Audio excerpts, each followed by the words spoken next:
Possession crucial from this. How much longer will the referee allow? Dublin lead by a point, and there's the whistle. It's over. It's over. We earned it by winning the last 2 matches on the road, and that's not going to be taken away from us. But what I love in hurling, I love players that will never give in. He hits it. He hits it. It's over the bar. Oh, holy Moses.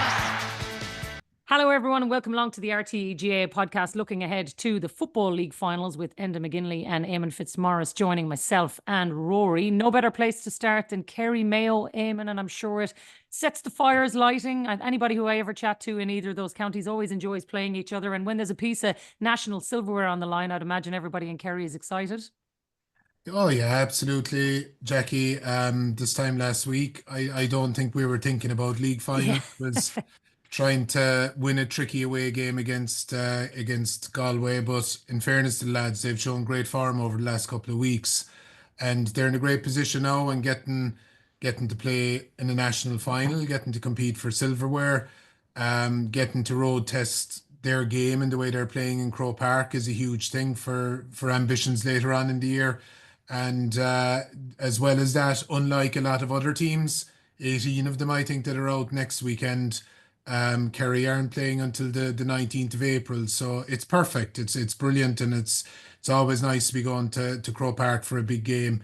And they haven't suffered too badly with regard to the injuries on the injuries front, so it's a huge opportunity for them. And like you said, generally the Kerry Mayo games are ding dong contests, and the round, I think it was round 5 league game in Castlebar, was a great game of football, and Mayo obviously came out and topped that day and they were impressive, so that'll be something for the Kerry lads as well. So yeah, absolutely an exciting contest, and looking forward to it. And if it's half as good as the Division 1 final we got last year, we'll all be quite happy with it. Yeah, big time. I wonder, does it change the dynamic though, Enda, that Kerry do have that break, but Mayo don't. The fact that they were ambushed the last time they won that league title, it's got to be playing on their minds of thinking, can we go week on week here? Can they go full throttle at the weekend, knowing they've got Sligo a week later?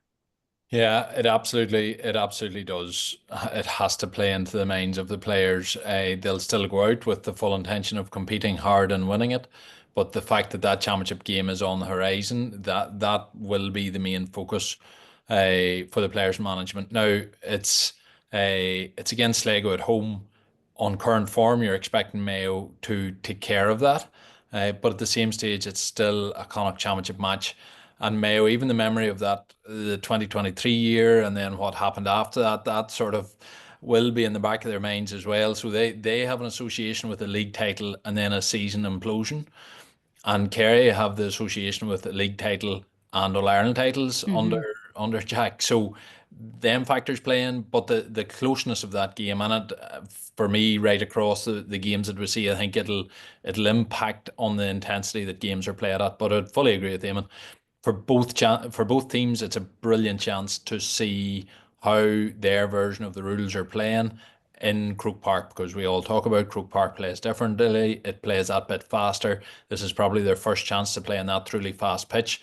If I was Mayo, looking at the form that Kerry are carrying into it, that would scare me a wee bit, because the one thing Kevin McStay doesn't want is a bad defeat.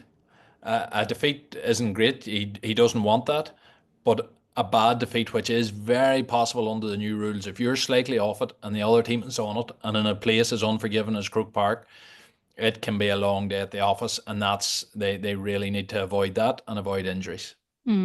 Because in fairness to Kerry, Rory, maybe people might say they haven't really tried to exploit the 2-pointers, but what they are doing is scoring goals. So Enda's right, like 16 goals I think they've scored over the league. If they get a run on Mayo in Croke Park, there could be danger there. But you have to get the ball first, and that's why I give Mayo a really, really good chance. I think Mayo, I'm really looking forward to this for a start. I think this will be a fabulous game of football. I'm going to bring my young lad in. What an opportunity to see David Clifford under the new rules. And if that's not something that would float your boat to go in and watch Gaelic football at this time of year, then I don't know what would be. But I do give Mayo, I know Kerry will go in hot favourites and they have been playing really well, but I definitely would see a major advantage around the middle of the field. And Kevin is a wily old coach.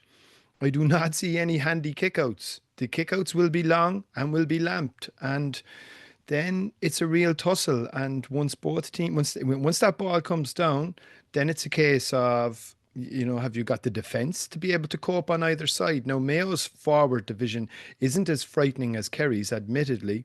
They do tend to play a lot of fellas that would ordinarily play their club football, midfielders, that type of thing. Now, they have Ryan O'Donoghue. I don't know what's wrong with Tommy Goals, Tommy Conroy. Is he injured? We haven't seen him at all in the league. He must be injured. But I would give Mayo a good chance. I think the league game that we saw in the round robin, Matthew Ruan was in sparkling form, kicked 4 points, I think. And you have... that's a problem for Kerry. And that's why I think Jack O'Shea will be delighted to get this game, because one of that Mayo Kerry game, Mayo really turned the screw on the Kerry kick out, and they've obviously lost Dermot O'Connor as well. So you want tested, you want questions asked to go back and know what to work on, and they've got to ask those questions, and a bit of a problem was identified. So this gives them a great, relatively low risk game to come up against that Mayo pressure, the Mayo press that they put on the Kerry kickout. Like for me, Mayo's league campaign has been interesting, because we know for a long time Mayo's Achilles heel has been slower attacking and trying to break down mass defences and working that ball methodically wing to wing and staying out of contact. It hasn't suited the way they want to go after games. And yet the first phase of the league, they were still playing slower maybe than what they needed to. And then during halfway through the league, or even in that Armagh match, it really seemed to click that actually if they play high intensity, high tempo, that classic Mayo game, Mayo when they're at their best, it really suits them, and it really suits these rules. And since then they've sort of pushed on and haven't looked back. So certainly they will be looking to apply real pressure on Kerry in that middle third. But I think for Kerry, that's exactly the sort of test and questions they want to be asked, and they get to work that out here. And I think, Éamonn, that's the key, that Kerry haven't had this opportunity. They haven't played in Croke Park since July. They haven't really road tested what they're looking for. Yes, Enda has outlined they have had issues. They've got questions to answer. But what better place to do it than in a national final in Croke Park? I actually think this is exactly what they want. Yeah, 100%, Jacqui. And specifically on the kick-out thing, it'll be interesting at the weekend that will we see bits and pieces of things that they might be looking at long-term, the extra bit of space that you can create in Croke Park to open up the pockets, similar to what the Dubs did. Who were they playing the night Cluxton came back again? The Cluxton's first night back. Galway, wasn't it? Galway, yeah, exactly. Yeah, the first half they were under severe pressure, and then the second half they managed to open up the few pockets, and he was able to pick those kind of mid-range ones. So similar to what the lad said, that Kerry were under pressure on their own kick out in Castlebar. Mayo at times pushed the 4 up into the full forward line to great effect and forced it long, and they were winning breaks outside. So, that is one of the things I think also Kerry will be looking at, the way they dealt with the Mayo press in general play when they were trying to come out, particularly as the game went on. They were under a good bit of pressure. But they're playing a lot better since, and they're playing with a lot more energy since. So I expect to see that on Sunday. I expect to see it continue. And there's a lot of the Kerry lads are playing well all over the field, I think that was maybe something last year that some of them were just looking for a bit of form throughout a lot of the season. But when you go through them individually, there's a lot of them playing very well. Brian O'Beagley, Mike Breen at the back are playing great football. Joe O'Connor, Paddy and David are playing very well. Paul and Dylan Gainey are playing very well. They're playing kind of close to the top of their game, which is brilliant from a Kerry perspective. It's great to see. Jason Foley's playing really, really well. So if they can maintain those levels, they'll take beating at the weekend. And one of the things, Jacqui, and I'd be interested in the lads' views as well, which I think this matchups are probably specific matchups are probably going to come back into vogue, I would suggest. I thought there was a bit too much emphasis put on them over the last number of years, just simply because it was a weight of numbers game in a defensive context. But you are definitely coming back to more of a man away, mano type scenario. So who pairs off against Clifford? Don't know. Will they draw straws on Saturday night? Rory? Would they go with Enda Hessian maybe? He Would he marked have the? Paddy You're in, going to need someone with, yeah, you're going to need someone with athleticism anyway, I presume. yeah, he marked Paddy in Castlebar, so I wouldn't be surprised if they went with that. If they went with Again, that matchup again. Yeah, Pori is such a crucial part for me of the jigsaw. Like again, Tyrone David, it was maybe David's first full game back, and so he was still a wee bit rusty. Now he ended up with a hat trick because, well, he's David Clifford, but his general play, he wasn't involved a huge amount. He obviously done big damage when he got the ball in hand, but I think Paddy Clifford had something like 55 contacts in that game, and he just controlled the game. So unless you shut down Paddy Clifford, David's going to get supply, and when David gets supply, you're on a damage trouble. limitation in Croke Park with space. Now, in saying that, I think David, that's his first game back to Croke Park in a while. His last couple of games there wouldn't be the happiest of memories for him. And I think he'll be determined to make sure he's got his shooting boots on in Croke Park and puts in a good, solid display for himself. But for Mayo, they probably will have more joy in trying to curtail David Clifford if they can put the clampers on Paddy Clifford. But again, a wee bit like the brother, that's easier said than done. But Enda Hessian, certainly he's been superb, I think, for Mayo, and that'll be a brilliant battle to watch. There's just so many of them. One other last thing on this game before we move on to Division 2, Éamonn, is I was thinking about the motivation for, obviously, Jack O'Connor's record. Every time he's won the league, he's won the All-Ireland, he's done it 4 times. Unbelievable already to say that. But the other thing, when you see something this week, like a beautiful gesture from the GAA, where the cup is now being named after Mhíchíl Uí Mhuircheartaigh, probably the most famous Kerry man there is, and just for his legacy in the game, I don't know, I just think there might be a sense of emotion on the weekend if, you know, Gavin White were to pick up that trophy. I think for the Mhuircheartaigh family, and I was with them last night when the cup was being handed over to them, and it would be lovely, I think, as a tribute to him, whoever wins, for that cup to be in his honour. But I think for maybe Kerry, there might be something even more special. Yeah, no, absolutely, Jacqui. It's brilliant. It's a brilliant gesture, as you said, by the GAA and by Allianz as well, to have that tribute. But if any man, I think obviously he's a Kerry man, and we're very proud of him. But I think nationally, there's respect for him for his, for obviously for his commentating, but for his whole energy, his personality, his friendliness, his language, the beautiful Irish that he had. He was just such a nice person, really was what it was, and he always had a word for everyone. And I'd say he never fell out with anyone in his life. So he was just, he was just top class. And obviously for Kerry, that's not, maybe Jack might mention it at some stage over the weekend. It's not something that you can be leaning on too much, but certainly if they were to win it on Sunday evening, it would be, it would be a bit of added bonus on top of it all. But it's incredible. It's great. There's a kind of a great feel good factor about it, and the family, the Mhuircheartaigh family, would be hugely proud of that their dad has left that mark, and that's always there now. That's Corn Mhíchíl Uí Mhuircheartaigh is always going to be there, and it'll be mentioned from now on League Sunday, which is great. Yeah, special tribute to a really special man, that's for sure. In Division 2 then, the showpiece on Saturday, Monaghan against Roscommon. And Rory, Davy Burke is a gas man, because he comes out and says, no chance, it's gone, it's over. And we were even chatting on the podcast last week, and I said, I don't know, I still think Roscommon could have a go here. And lo and behold, here we are in promotion, like at the first attempt, and potentially another national title. He's a gas man. And would you rule them out on Saturday? Isn't it? This game has been brought forward to Saturday. Would you rule them out in terms of a victory on Saturday night? Absolutely not. Look at the forward line that they have. I would still believe, I know that the points differential may have, and he was obviously very disappointed that he kind of felt they were out of it at that stage. I still believe that they're the best team in Division 2, and they are the classic yo-yo team. They had, like, if as we have said before, if it was a 10-team Division 1, Roscommon will be there every year. They're just sometimes a little bit off when they go up, but they have enough forwards. I think, look, if you go back again, I think the main reference point for a lot of these league finals is the round robin game between the two teams. Now, obviously, this was played in the Hyde, and generally tends to be windy there. And this was quite early. So you don't know exactly how much the conditions played a part, but it was a brilliant game. Again, an absolutely, really competitive, really tight. Couple of late 2-pointers from Roscommon coming down the home stretch, got them over the line.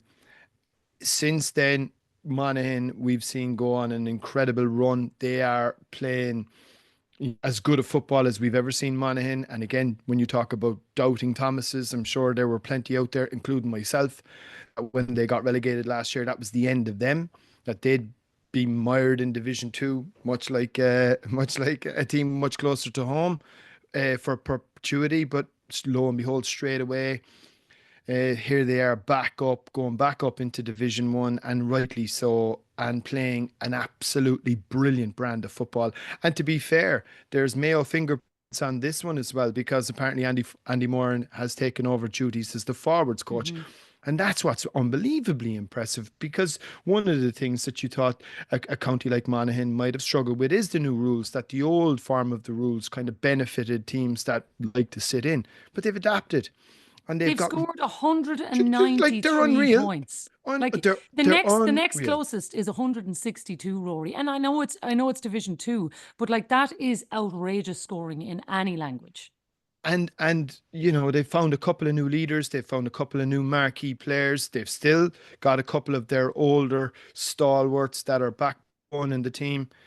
Unbelievably difficult game to call. Toss of a coin, wouldn't be surprised to see extra time. The thing is, Enda, I do wonder, what is the ceiling? Because we have seen in Division 2 the last number of years, you've got Derry, Donegal, obviously champions that have come in and have had a big say towards the end of the championship season. What is the ceiling for a Monaghan or a Roscommon this year in championship football? I would think a really good season would be a All-Ireland semi-final. I think both teams, depending on the draw, I think both teams should be aiming and targeting, and would be targeting a quarter-final.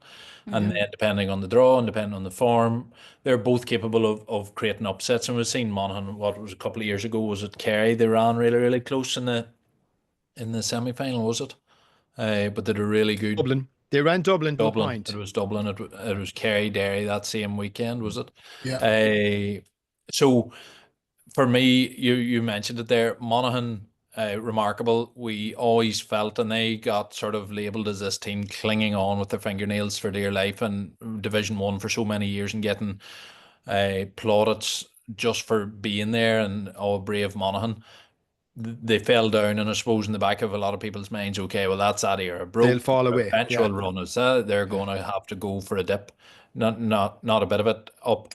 They have had a decent run in terms of injuries, like people like Mhíchíl Bannigan and Stevie O'Hanlon, who pace to burn, skill to burn, who have had troubled with injuries and maybe struggled at times whenever teams really put the clampers on.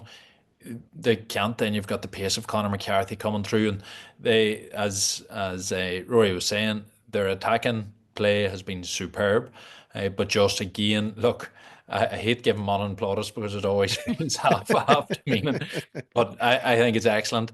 And I think the fact that they've got the gap again, I'm going to speak about the gap here, but they're not out to the 20th of April, whereas Roscommon are obviously out the following week, hence their game is on Saturday. So I think that will be in the back of minds, and Monaghan's in a really, really good position to go on and have a good performance in Croker. And let's not forget where Croker v Dublin was a year or two ago, and they turned in a brilliant performance against them. So they'll like the place all right, and it'll suit their pace. But they're coming up again, Roscommon, who have superb forwards of their own. So it is the makings again of a really, really good tie. Yeah, I really think, Éamonn, this has the potential to be a phenomenal game, because I think any time when you see the high scoring situations we've had in Division 2, they have over the course of weekends tended to actually in a lot of ways be better than the Division 1 games.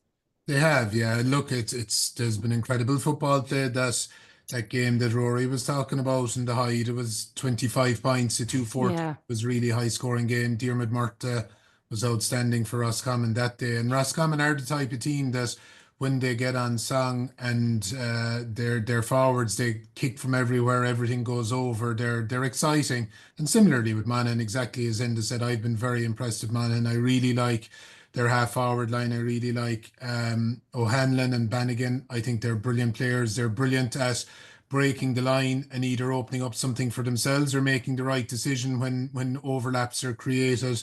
Jack McCarron looks to be coming back into great form as well. So and they have had decent under-20 teams as well for the last couple of years. They've been banging away at the Ulster Championship as well. So there's plenty of good stuff there.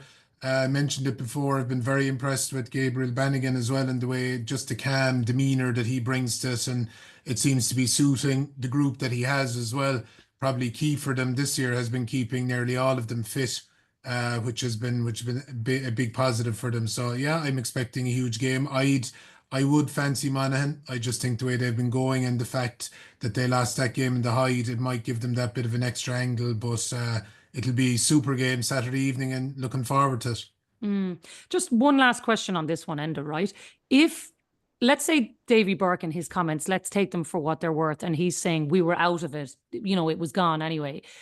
Is there a big difference for them if they were to now suddenly win, and what their trajectory might be from there, versus a Monaghan who have very clearly from the very start of this gone after this, and maybe seen this as a springboard for the Ulster Championship and onwards? Like, I just mean in terms of a trajectory of what a national title may mean to either group. Is there something in that, or is this just, talk because it's there this week? Davy's post-match interviews, I have a feeling, need to be taken with a pinch of salt. I can't imagine he can survive as a manager if he is that up and down. I think when he steps back, he would have a more pragmatic look on things. But certainly, you always look forward to him. I'll definitely say that. He was really gutted after the Cavan loss, and just was, I think that was Cavan. Previously, Roscommon were always beating Cavan. I think Roscommon were Cavan's sort of bogey team. So for Cavan to come down there and turn them over, and that was in the back of another loss. So he really was at low ebb that day. I think he was happy enough the last day against Westmeath. I was worried for him whenever I seen the draw come in, but his comments were fairly positive afterwards. I think he was happy. 50 minutes good. I think a wee bit like what I was saying about for Kevin McStay and Mayo. I don't think any of the managers this weekend can, will, or would afford to sort of put all the eggs in these games and say we are going all in for this, because if it doesn't, no matter whether you go with that line of approach psychologically and in your build up to it, the players deep down in the back of their minds know the championship's around the corner, and that's the priority. So the players may not respond to you, and if you end up losing in a match that you have really hyped up as a really, really key fixture, that it's really important we win this game, then you're suddenly on the back foot a wee bit coming into what is the more important games in terms of the championship. So I think every manager will approach these games fairly pragmatic. I think for Roscommon, they would love to get back on the winning way in terms of their last few results have been rocky. So winning and getting into the habit of winning, they'll want to do that. But their championship match is very close. So that's a balancing act they'll want. I think they'll all go with the line. The performance is probably more important than the result. So can they hit the energy levels? Can the quality of their attacking play? Can their decision making? Can they look cohesive in terms of how they are on kickouts and how they're reacting to the different phases of play? I think those will be the important metrics for managers. And can they avoid injuries? Those will be more important. The bonus is getting up the steps. Without a doubt, they'll all want to do that, but I cannot imagine that it's the priority. Yeah, it's a lot easier to build a narrative in the aftermath anyway, isn't it? Okay, let's quickly move on to Division 3 and 4 before we run out of time then. And I do think, I don't know, Rory, we were chatting about Offaly in the hurling pod as well, and just the development that's gone on. But I do feel like maybe the county as a whole, the credit that maybe they will have gotten now that promotion is obviously secured.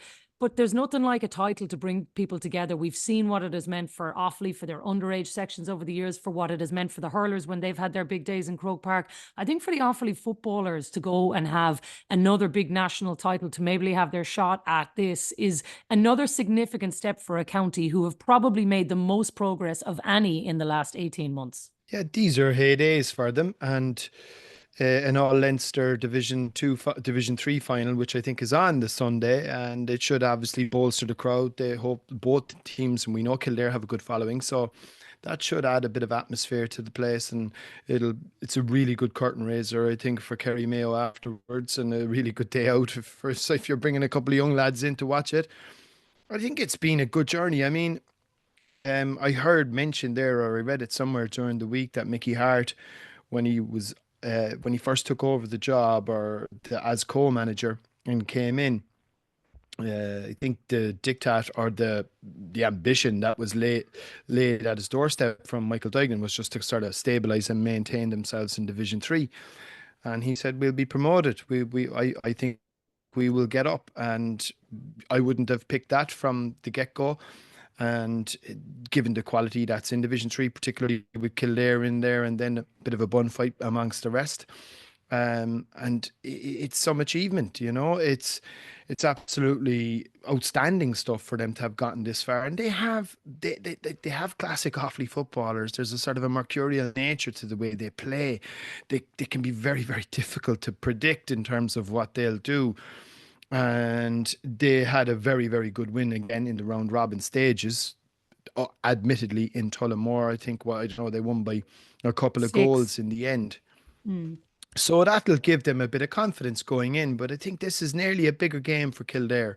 Kildare have to, at some point, start to say to themselves, we mentioned Davy Burke earlier, you know, and we spoke about the way his personality radiates. What is the personality of Kildare football, and where is it? And I think we need to start seeing it. Like, Kildare football really does need to start standing up. They've got their new ground. Fantastic and all that it is. They have some very good underage teams coming through. They are back up into Division 2. They're on a favourable side of the draw in terms of Leinster, so they will have an opportunity to make Sam Maguire Cup football.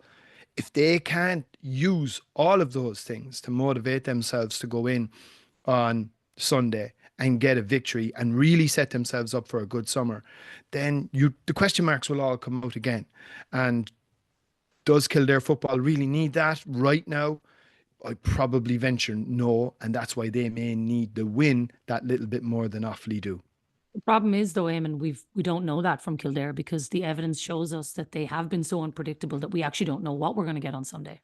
Yeah, I think they don't know themselves, Jacqui. They're still trying to find themselves. They started off the league like a house on fire. They had a couple of bad results then, and recovered again last weekend. Look, in terms of job done, it's job done. They're up. They have an opportunity to play a team that beat them earlier in the league in Croke Park on Sunday, get into Croke Park, get a game. That game was relatively recently. I think it might have been Patrick's weekend. Maybe it was only, was it the second last game? So it's been it was the 16th of March, a couple of weeks ago. Yeah, so it's been a recent game for them. Brian Flanagan is a good operator, and I think he's doing a good job.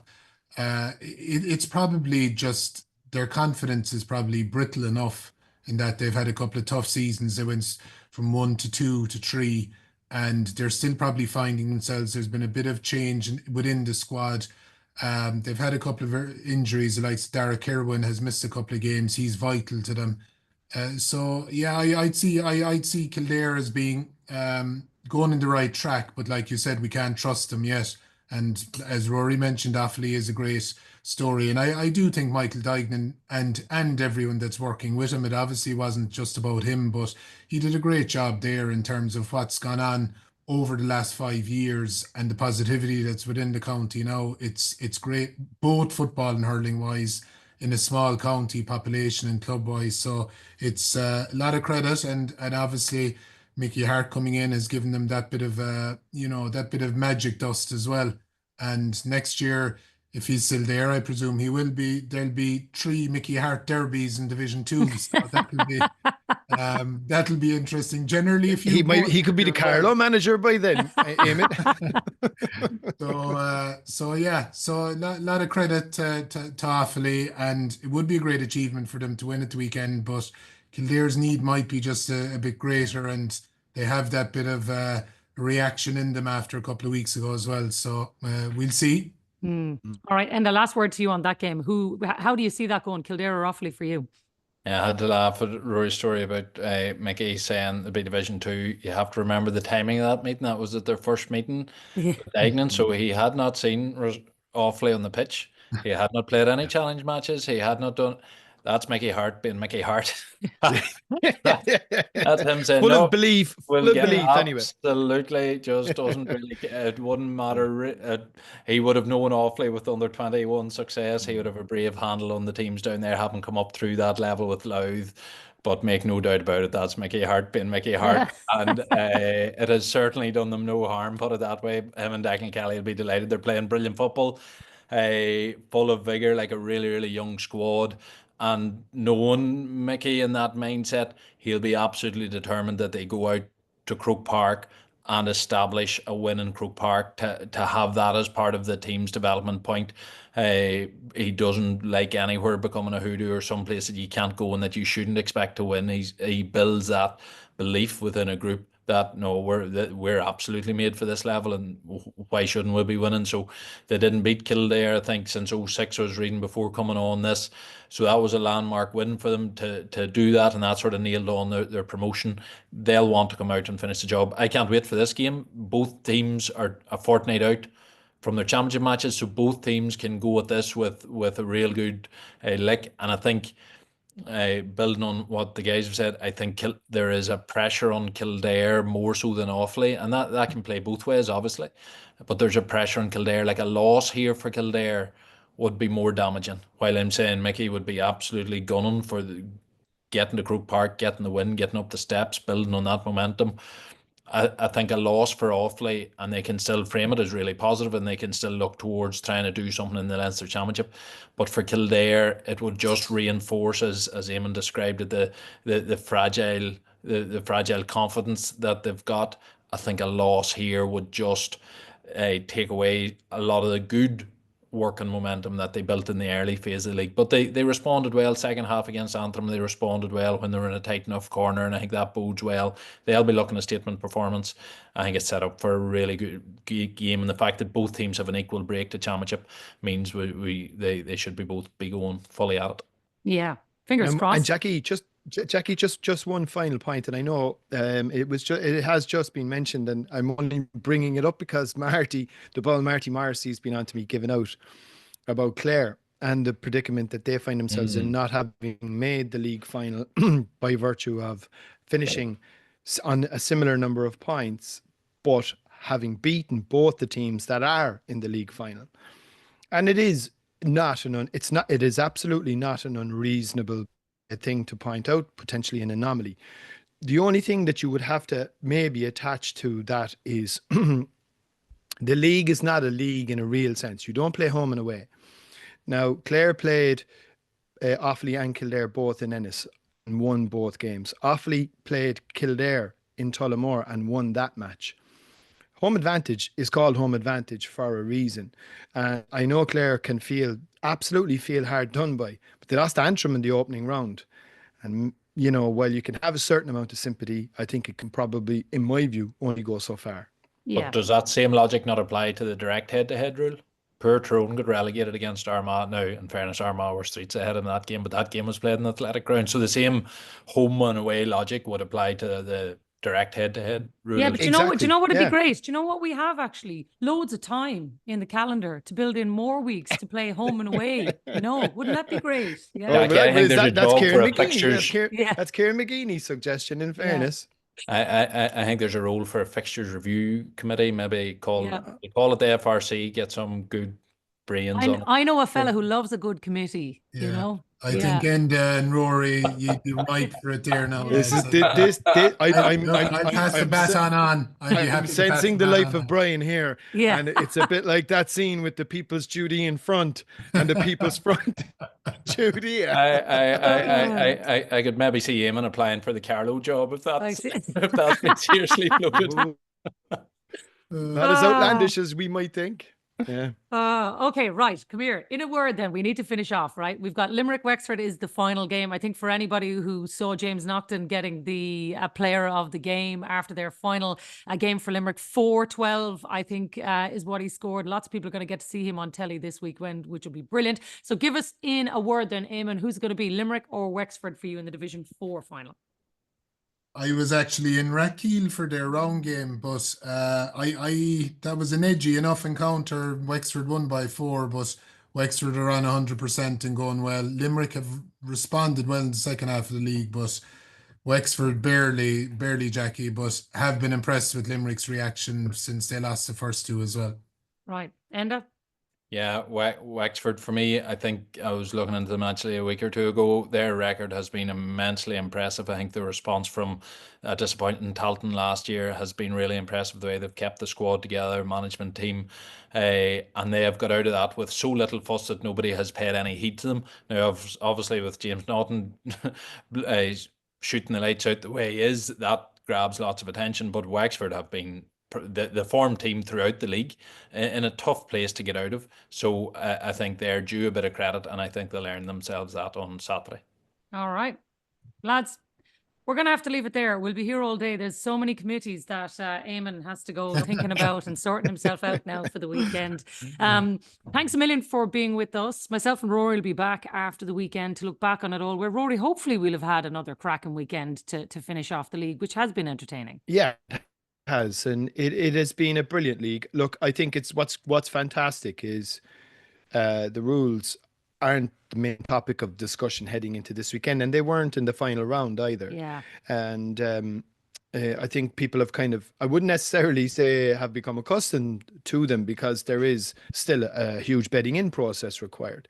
But I think the focus now has shifted to the football. I mean, I'll just give you a brief story. There was a Division 1 Dublin League game on Tuesday night, and Fianna were playing Thomas Davis, and it was over in DCU in St. Clair's, and it was on the Astro pitch. I said I'd go over. It was quiet enough on Tuesday, so I said I'd go for a spin. I needed some fresh air and went over and watched it. And it was an incredible game of football, the pace of it. And we were just sitting there watching, and lo and behold, who was only stood next to me was Senan Connell. And we just turned around and said, in football, great that it's back. And like to everybody, even at club level, and there was massive confusion. At one stage, the referee, ball goes flying in. Thomas Davis guy catches the ball inside, goes for goal, misses, and the ref waves wide. And it was pointed out to him. And then he changed his mind and he just went in and he said, yeah, my bad, my mistake. That was actually an advanced mark. So you were getting to see that, like, even at club level, there will be little bits of mistakes and little boo-boos along the way. That's okay. I think the big thing is the game is so much better than where we were this time 12 months ago. And I think we're in for a fantastic weekend. Yeah, couldn't agree more. And we will wrap it all up when we come back after the weekend. Lads, enjoy the matches over the weekend. And to everybody who's listening, enjoy the matches. And don't forget to like and follow wherever you get your podcast. We'll talk to you next week. Dublin lead by a point, and there's the whistle, it's over.